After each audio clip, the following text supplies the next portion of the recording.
Namaste. My name is JVN Rishi Gautam from Department of Department of Journalism. Today's topic is mass communication. What is mass communication? Mass communication becomes mass communication. Public communication becomes mass communication when it is transmitted to many people through print or electronic media.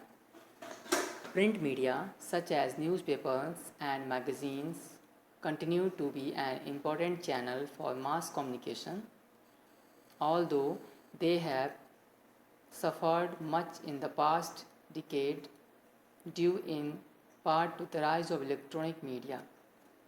Television, websites, blogs, and social media are mass communication channels that you probably engage with regularly. Radio, podcasts, and books are other examples of mass media. The technology required to send mass communication messages distinguishes it from the other forms of communication. A certain amount of intentionality goes into transmitting a mass communication message since it usually requires one or more extra steps to convey the message. This may involve pressing enter to send a Facebook message or involve an entire crew of camera people, sound engineers, and production assistants to produce a television show. Even though the message must be intentionally transmitted through technology, the intentionality and goals of the person actually creating the message, such as the writer, television host, or talk show guest, vary greatly. The President's State of the Union address in a mass communication message that is very formal, goal oriented, and intentional, but a president's verbal gaffe during a news interview is not. Mass communication differs from other forms of communication in terms of the personal connection between participants, even though creating the illusion of a personal connection is often a goal of those who create mass communication messages.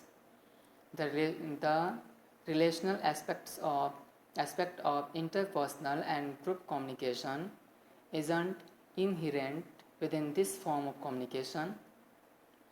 Unlike interpersonal, group, and public communication, there is no immediate verbal and non-verbal feedback loop in mass communication. Of course, you could write a letter to the editor of a newspaper or send an email to a television or radio broadcaster in responses to a story, but the immediate feedback available in face-to-face interactions is not present. With new media technologies like Twitter, blogs, and Facebook, feedback is becoming more immediate. Individuals can now tweet directly at someone and use hashtag to direct feedback to mass communication sources.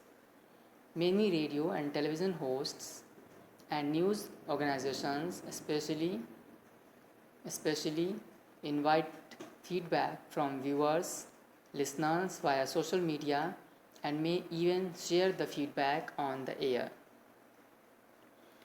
The technology to mass produce and distribute communication messages brings with it the power for one voice to a series of voices to reach and affect many people.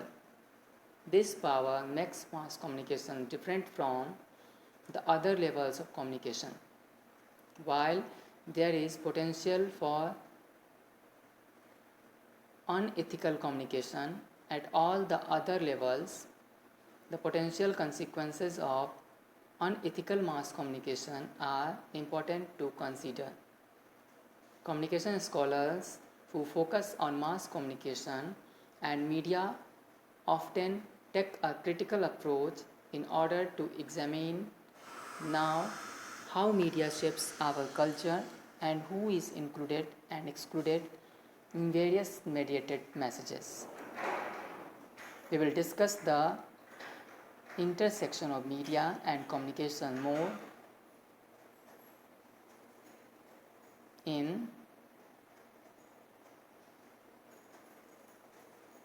this topic. So,